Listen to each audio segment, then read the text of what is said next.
सबसे ज़्यादा नशा, पंजाब से ज़्यादा नशा हो गया हरियाणा में। आज ऐसी स्थिति क्यों बनी?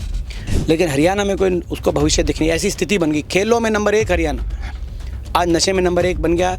बेटियों से लेकर बच्चों तक हरियाणा में 5000 स्कूल बंद कर दिए। गरीब के छोटे छोटे बच्चों को 500 स्कूलों के आगे धरने देने पड़े। ऐसी स्थिति बन गई हरियाणा में। आमदनी तो दुगनी हुई नहीं, किसान के खर्चे दुगने हो गए, डीजल का रेट दुगना हो गया, यूरिया का कट्टा का रेट दुगना हो गया, किसान के खर्चे दुगने हो गए, किसान पे कर्जे दुगने हो गए। नहरों में पानी नहीं है, गांव के स्कूल में आज टीचर नहीं है, अस्पतालों में डॉक्टर नहीं है। तो ये स्थिति आज हरियाणा में बनी। क्या देश की क्या फौज ने मांगा था कि हमें अग्निवीर योजना हमारे पे थोपो? किसी की मांग नहीं। कहाँ से ये योजना ले आए? आज इस योजना से हरियाणा ही नहीं, पूरे देश का नौजवान आज इस योजना से नाराज है। देश में सबसे विकसित राज्य के रूप में आगे आने का पोटेंशियल है। हरियाणा एक ऐसा प्रदेश है जहाँ सबसे ज़्यादा मेट्रो कनेक्टिविटी हो सकती है, क्योंकि दिल्ली के 3 तरफ हम हैं। इसीलिए हरियाणा मांग रहा है हिसाब, और हम भी सवाल पूछ रहे हैं, सरकार हिसाब दे, बीजेपी हिसाब दे। 4 PM न्यूज नेटवर्क में आप सभी का स्वागत है। मैं हूं क्षितिज कांत। हरियाणा में हूं और लगातार आप पब्लिक के तमाम वो मुद्दे देख रहे हैं जिस पर पिछले 10 साल से लगातार सरकार दावे तो कर रही है, लेकिन जमीनी हकीकत आपके सामने है। पब्लिक ने अपने तमाम सवाल हमारे सामने रखे जो सरकार से पूछे जाने थे। सरकार तो जवाब दे नहीं रही है, लेकिन जो समस्याएं हैं उसको लेकर के एक पॉलिटिशियन, एक ज़मीनी नेता का नाम सामने आता है, दीपेंद्र हुड्डा साहब का। हमारे साथ में हम कुछ क्वेश्चंस ऐसे हैं जो पब्लिक से जुड़े हुए हैं, हम पूछेंगे। सबसे पहले तो सरकार लगातार बड़े दावे करती रही ज़मीन पर विकास के, लेकिन विकास हर जगह फेल हुआ है। देखिए, हमने ये 15 सवाल इस सरकार से पूछे इनके 10 साल के कार्यकाल के बाद, और बड़े स्पष्ट सवाल है, सीधे सवाल है। एक का भी जवाब इन्होंने दिया नहीं। भारत सरकार के अनुसार देश में सबसे ज़्यादा बेरोजगारी हरियाणा में क्यों है? भारत सरकार के अनुसार सबसे ज़्यादा क्राइम रेट, अपराध दर 10 साल की सरकार के बाद हरियाणा में क्यों है? सबसे ज़्यादा नशा, पंजाब से ज़्यादा नशा हो गया हरियाणा में। आज ऐसी स्थिति क्यों बनी?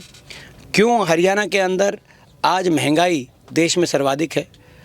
क्यों हरियाणा के आम आदमी को आज पोर्टल और आईडियो में, family ID, property ID, portals में अपनी जन सुविधाओं से वंचित रखा गया और पोर्टल आईडियो में उलझा दिया गया एक और दूसरी ओर हरियाणा के नौजवान को सीटी और कच्ची भर्तियों में उलझा दिया है। कौशल निगम की यहाँ पे आपने सुना होगा लोगों से, यहाँ पे कच्ची भर्ती शुरू कर दी, सरकारी स्वयं ठेकेदार बन गई। ऐसी समाज, ओबीसी समाज के अधिकारों को वंचित रखने का काम किया सरकार ने। 10 वर्ष तक सारी स्कीम्स ख़त्म कर दी गई। 100 गज के प्लॉट की स्कीम थी, ओबीसी समाज के लिए क्रीमी लेयर की बात थी, वो 6 लाख कर दी गई। अब बढ़ा रहे हैं, कह रहे 10 साल हमने गलती करी, अब बढ़ाएंगे। तो ये आज की सरकार एक ऐसी सरकार साबित हुई, काम कुछ किया नहीं। हरियाणा को विकास की पटरी से उतार कर बेरोजगारी में, अपराध में, नशे में, विदेश में, पलायन में, आज नौजवान हरियाणा का विदेशों की तरफ पलायन कर रहा है। आप देख रहे हो बहुत से जिलों में इतना हताश हो गया है कि अपनी जान हथेली पे रख के विदेश में जाके मजदूरी करनी पसंद है, लेकिन हरियाणा में कोई उसको भविष्य दिख नहीं। ऐसी स्थिति बन गई। खेलों में नंबर 1 हरियाणा, आज नशे में नंबर 1 बन गया। ये सरकार की देन है। काम कुछ किया नहीं, लेकिन हरियाणा के हर वर्ग का अपमान। 750 किसानों की जान चलेगी किसान आंदोलन में, आपने देखा। सरकार की तरफ से सहानुभूति के 2 शब्द नहीं। हमारी शान देश की, हमारी बेटियां जो देश के लिए मेडल लेके आई, 6 ऐसी हमारी ओलंपियन बेटियां जो ओलंपिक मेडल विजेता बेटियां, साक्षी मलिक, विनेश फोगाट, सभी अपने न्याय के लिए सबको गिड़गिड़ाना पड़ा सरकार के आगे, और सरकार ने एक ना सुनी। उनको दिल्ली की सड़कों पे घसीटने का काम इस सरकार ने किया। छोटे छोटे बच्चों को, बेटियों से लेकर बच्चों तक, हरियाणा में 5000 स्कूल बंद कर दिए। गरीब के छोटे छोटे बच्चों को 500 स्कूलों के आगे धरने देने पड़े। ऐसी स्थिति बन गई हरियाणा में। कर्मचारियों को ओल्ड पेंशन स्कीम के लिए, सरपंचों को अपने अधिकारों के लिए प्रदर्शन करने पड़े और सरकार की लाठियाँ खानी पड़ी। कोई वर्ग सरकार के अनदेखी से और सरकार के अहंकार से अनछुआ नहीं रहा। इसीलिए हरियाणा मांग रहा हिसाब, और हम भी सवाल पूछ रहे हैं, सरकार हिसाब दे, बीजेपी हिसाब दे। 10 साल हरियाणा का भट्टा क्यों बैठा? एक सवाल और है, लगातार देखते रहे किसान आंदोलन एक लंबे समय तक चला। यहाँ पर भी किसान बात करते हैं कि उनके साथ बड़ा धोखा हुआ। जो नहर का पानी जो आता था किसानों के लिए कांग्रेस सरकार में, इस सरकार में बंद कर दिया गया। किसान काफ़ी परेशान है, उनके लिए 2 शब्द। देखिए, किसान को तो चौतरफा मार इस सरकार में झेलनी पड़ी। किसान आज हरियाणा का, ना तो उसको जो न्यूनतम समर्थन मूल्य है, जो न्यूनतम समर्थन मिलना चाहिए, ना वो न्यूनतम समर्थन मूल्य मिला। केंद्र सरकार की तरफ से भी उसमें बढ़ोतरी नहीं की गई। आपने देखा हमारे समय जहाँ 150-150% बढ़ोतरी गेहूं धान में की गई थी, भाजपा की सरकार में 60-65% बढ़ोतरियाँ की गई। दूसरी ओर यूरिया आप देखें, यूरिया का क्या जो है आज प्राइस बढ़ गया मार्केट में।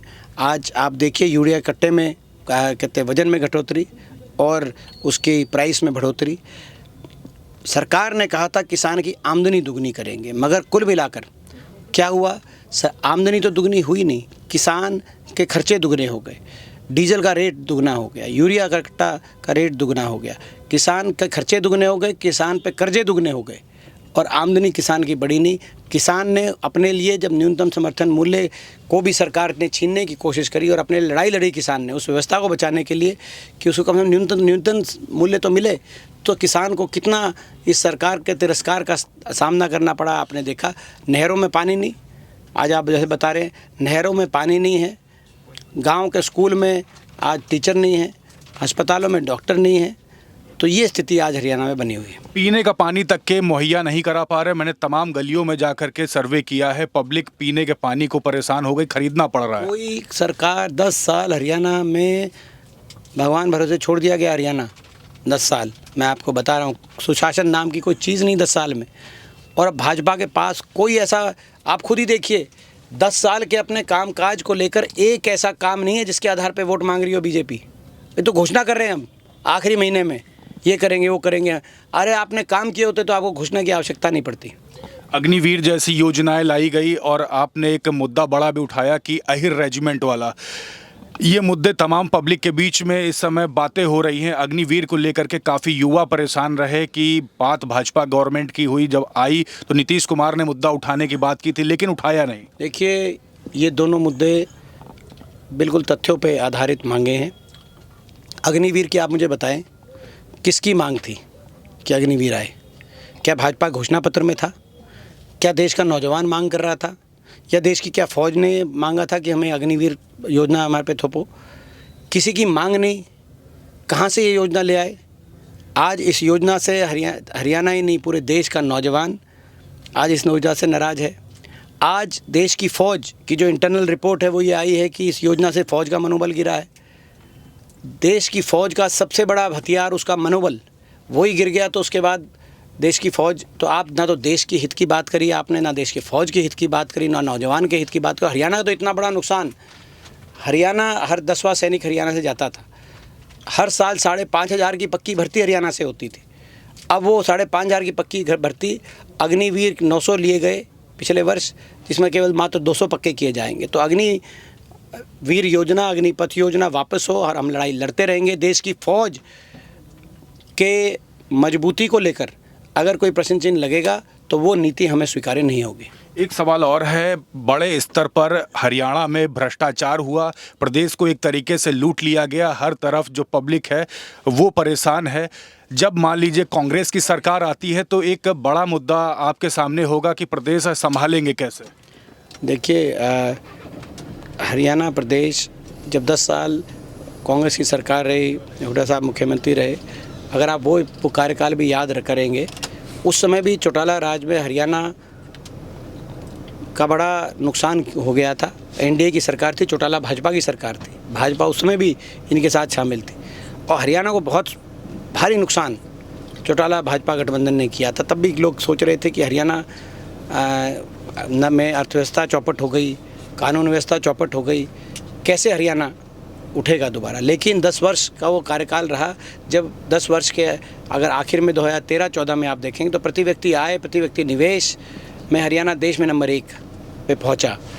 और क्या केवल प्रति व्यक्ति आय, प्रति व्यक्ति निवेश ही नहीं, खेल खिलाड़ियों के मान सम्मान की बात हो, कृषि उत्पादन क्षमता की बात हो, गरीब कल्याण की योजनाओं की बात हो, कल्याणकारी योजनाओं की बात हो, अमन चैन शांति की बात हो, हरियाणा देश में सबसे आगे पहुंचा। तो मैं समझता हूं कि हमारा ट्रैक रिकॉर्ड लोगों को पता है।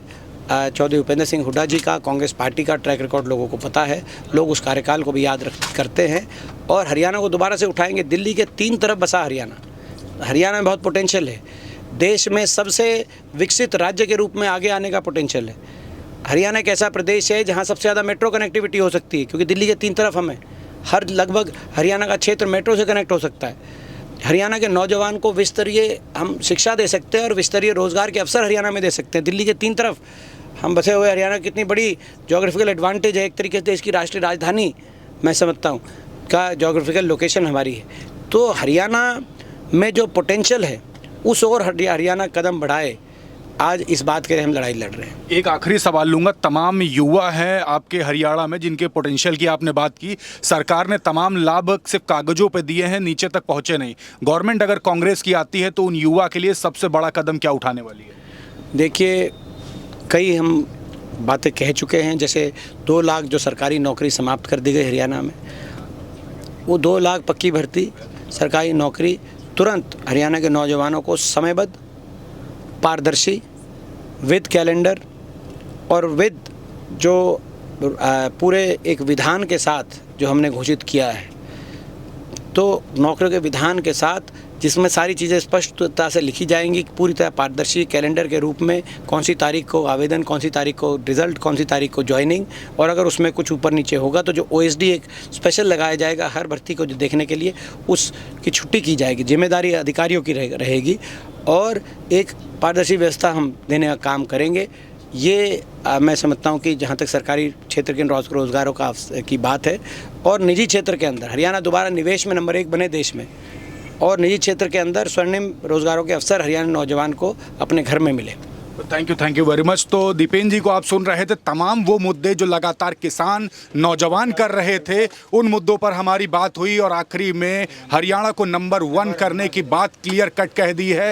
हरियाणा में पिछले 10 साल से क्या कुछ हुआ आपने देखा, कागजों पर विकास हुआ, जमीनी स्तर पर अगर बात की जाए तो जमीनी स्तर पर क्या कुछ पहुंचा है ये पब्लिक खुद बता रही है। जुड़े रहिएगा 4 PM न्यूज़ नेटवर्क के साथ। तमाम मुद्दे आपके बीच में जो हैं वो कमेंट बॉक्स में लिखिए, अपने पॉलिटिशियन का नाम लिखिए, सवाल पूछा जाएगा और तमाम जो पॉलिटिशियंस हैं उनसे रूबरू होगी 4 PM न्यूज़ नेटवर्क की टीम। मैं हूं क्षितिज कांत, 4 PM न्यूज़ नेटवर्क के लिए धन्यवाद।